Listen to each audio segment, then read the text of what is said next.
നമസ്കാരം. പ്രിയ സഹോദരൻ ദീപകിന്റെ വീട്ടിൽ ഇന്ന് ഞങ്ങൾ പോയിരുന്നു. ഇന്നലെ മുതൽ ബിജെപിയുടെയും യുവമോർച്ചയുടെയും പ്രവർത്തകർ ആ കുടുംബത്തിന് നീതി കിട്ടാൻ വേണ്ടി രംഗത്തുണ്ടായിരുന്നു. ജീവിച്ചിരുന്ന ദീപകിന് നമുക്ക് നീതി കൊടുക്കാൻ വേണ്ടി സാധിച്ചിട്ടില്ല. ഒരു നിയമവ്യവസ്ഥയ്ക്കും അത് സാധിച്ചിട്ടില്ല. മരണശേഷമെങ്കിലും ആ പ്രിയപ്പെട്ട അച്ഛന്റെയും അമ്മയുടെയും കണ്ണുനീരിന് നീതി കിട്ടാൻ, നീതി കൊടുക്കാൻ പൊതുസമൂഹത്തിന് ബാധ്യതയുണ്ട്. ഒരുപക്ഷെ തന്റെ ജന്മം തന്ന അമ്മയോട്, അച്ഛനോട് പോലും തന്റെ നിരപരാധിത്വം ഒന്ന് തുറന്നു പറയാൻ പോലും സാധിക്കാതെയാണ് ആ പ്രിയ സഹോദരൻ നമ്മളെ വിട്ട് പിരിഞ്ഞു പോയിട്ടുള്ളത്. ഇന്നത്തെ ലോകത്തെ സൈബർ കോടതി ആരെയും എന്തും ചെയ്യാമെന്ന ധിക്കാരത്തിന്റെ രൂപമായിട്ടുള്ള സൈബർ കോടതിയാണ് ഈ പ്രിയ സഹോദരന്റെ ജീവൻ എടുത്തിട്ടുള്ളത്. ഇന്നലെ മുതൽ ഇന്ന് വരെ പോലീസിന്റെ അങ്ങേയറ്റത്തെ നിഷ്ക്രിയത്വം ഇക്കാര്യത്തിൽ ഉണ്ടായിരുന്നു.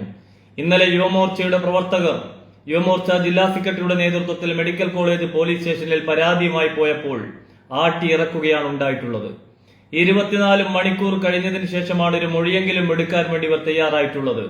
ഞങ്ങൾ ബഹുമാനപ്പെട്ട കോഴിക്കോട് പോലീസ് കമ്മീഷണറോട് പറയുന്നു, മെഡിക്കൽ കോളേജ് പോലീസ് SHOയോട് പറയുന്നു, 4 പരാതികൾ ദീപകിന്റെ മരണവുമായി ബന്ധപ്പെട്ടത് ആത്മഹത്യാ പ്രേരണയാണെന്നുള്ള കൃത്യമായിട്ടുള്ള തെളിവുകൾ സഹിതം ഞങ്ങൾ തന്നിട്ടുണ്ട്. ആ പരാതിയിന്മേൽ ഇന്ന് രാത്രിക്കകം ആത്മഹത്യാ പ്രേരണയ്ക്ക് കേസെടുത്തിട്ടില്ല എങ്കിൽ നാളെ മെഡിക്കൽ കോളേജ് പോലീസ് സ്റ്റേഷൻ ഉപരോധിക്കുന്ന സമരത്തിലേക്ക് ഭാരതീയ ജനതാ പാർട്ടിക്ക് പോകേണ്ടി വരും. ഇത് ഞങ്ങൾ ചെയ്തിരിക്കും. ഒരു വിട്ടുവീഴ്ചയുമില്ല.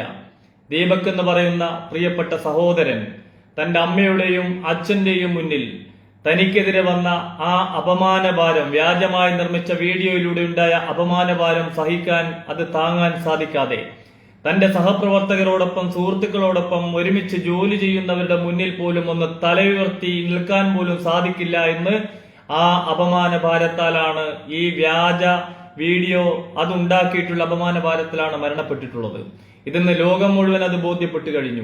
അത് ബോധ്യപ്പെടാത്ത ആരെങ്കിലും ഉണ്ടെങ്കിൽ അത് കോഴിക്കോട് സിറ്റി പോലീസ് കമ്മീഷണർക്കും മെഡിക്കൽ കോളേജ് പോലീസിന്റെ SHOക്കും മാത്രമാണ്. അതുകൊണ്ട് ഞങ്ങൾ ആവർത്തിച്ചു പറയുന്നു, ജീവിച്ചിരുന്ന പ്രിയപ്പെട്ട സഹോദരന് നീതി കൊടുത്തിട്ടില്ല. ആ ജന്മം കൊടുത്ത അച്ഛന്റെയും അമ്മയുടെയും ഈ നാട്ടുകാരുടെയും കണ്ണുനീരിന് അത് നീതി വാങ്ങിക്കൊടുക്കാൻ കോഴിക്കോട്ടെ BJP തയ്യാറാണ്. ആ നീതി ഞങ്ങൾ വാങ്ങിയിട്ട് മാത്രമേ ഞങ്ങൾ പോവുകയുള്ളൂ. അതുകൊണ്ട് ഇന്ന് തന്നെ ആത്മഹത്യാ പ്രേരണയ്ക്ക് കേസെടുത്ത് ആ കുറ്റവാളിയെ അറസ്റ്റ് ചെയ്തിട്ടില്ല എങ്കിൽ നാളെ ഞങ്ങൾ കോഴിക്കോട് മെഡിക്കൽ കോളേജ് പോലീസ് സ്റ്റേഷനിൽ ഉണ്ടാകും. ഇത് താക്കീത് തന്നെയാണ് കേരളത്തിലെ പോലീസ് സംവിധാനത്തിന്. 24 മണിക്കൂറായി നിങ്ങളെ പ്രതിയെ സംരക്ഷിക്കാൻ ശ്രമിക്കുന്നു.